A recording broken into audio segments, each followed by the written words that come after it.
restaurant glimmered like a palace of glass and gold. Clara paused just inside the doorway, her breath catching at the sight of white tablecloths, polished silverware, and waiters gliding gracefully across the floor. Everything about this place whispered wealth and elegance. She tugged at the hem of her modest navy dress, painfully aware it wasn't new. It wasn't even hers. It was borrowed from a neighbor who owed her a favor. She shouldn't have been here. She wasn't supposed to be here. Celeste should have been the one walking into this restaurant. Celeste, with her perfect curls, designer, outfits, and effortless charm, but her sister had wrinkled her nose and tossed the invitation onto the table like a scrap of trash. "I don't do blind dates," Celeste had said, smirking. "Besides, men like that aren't looking for bookstore. Girls, they want diamonds, not dust jackets." She'd looked at Clara with a mischievous grin. "But you could go pretend. At least one of us will show up." And their mother, desperate for a miracle, had only nodded, eyes pleading with Clara. "Just go, be polite, don't ruin it." Now Clara stood here, hands clammy, heart racing, ready to humiliate herself. She spotted him immediately. Ethan Cole. He was impossible to miss. Broad-shouldered, dark hair, and a presence that seemed to draw every eye without him even trying. But what struck her most wasn't his looks. It was the weariness in his face, the quiet solitude in the way he sat at the corner table, his suit jacket neatly folded on the chair beside him. A briefcase rested at his side, and sticking out from it, like a hidden gem, was a child's drawing. Crayons, crooked lines, big letters, "Me and Daddy." Clara's throat tightened. This wasn't just some millionaire on a date. He was a father, a man carrying the weight of 2 lives. When she reached the table, he stood politely, his eyes scanning her face with interest. "Celeste?" he asked, his voice deep, rich, hopeful. Clara froze. The lie burned on her tongue, but she couldn't force it out, not with those eyes looking straight through her. She blurted instead, voice trembling, "I'm not Celeste. I'm her sister. She didn't come. I shouldn't be here. I'll go." She reached for her bag, mortified, but before she could rise, his hand came down lightly across the table, palm open, stopping her retreat without touching.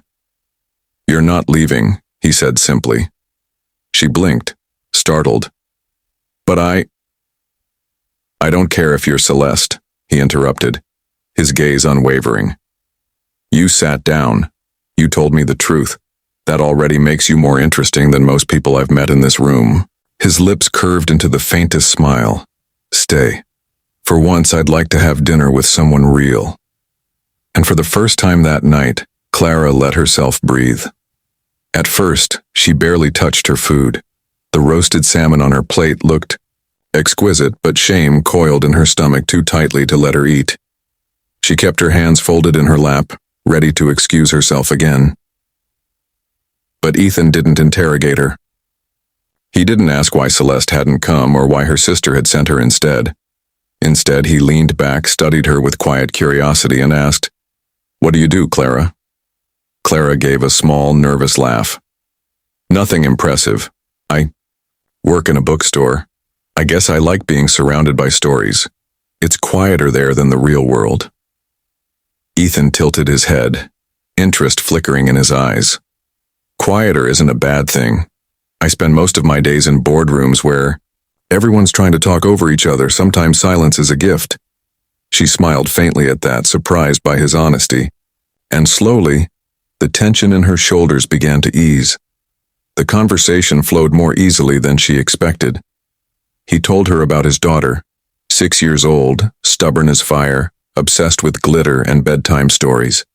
He admitted, with a sheepish grin, that he'd once spent an hour trying to braid her hair and ended up with what looked like a bird's nest.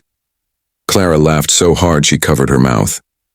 It was the first real laugh she'd let out in weeks, and Ethan's eyes softened as if the sound was something rare, something he didn't want to lose. She found herself telling him little things about her own life, how she worked double shifts, sometimes just to help with rent, how books had been her escape since childhood, How she sometimes stayed late in the shop to read fairy tales to children whose parents couldn't afford to buy them. By dessert, Clara forgot she was only here as a stand-in. She forgot she was the wrong sister. Sitting across from Ethan, she felt seen, really seen, in a way she never had before. Ethan leaned forward, resting his elbows on the table. His voice dropped, quieter now, meant just for her. "You thought I'd send you away the moment you told the truth." Clara lowered her gaze to her folded hands. "Wouldn't most people?" "Maybe," he admitted. Then his eyes searched hers, steady and kind. "But I've learned the only people worth keeping in your life are the ones who don't run away, and tonight, I'd like you to stay." The chandeliers sparkled overhead, but Clara barely noticed. It wasn't the restaurant, the food, or even the name of the man before her that made her heart flutter. It was his words, his sincerity. She had walked in as a mistake, a substitute for her sister. But she realized now, this moment, this connection, was hers alone.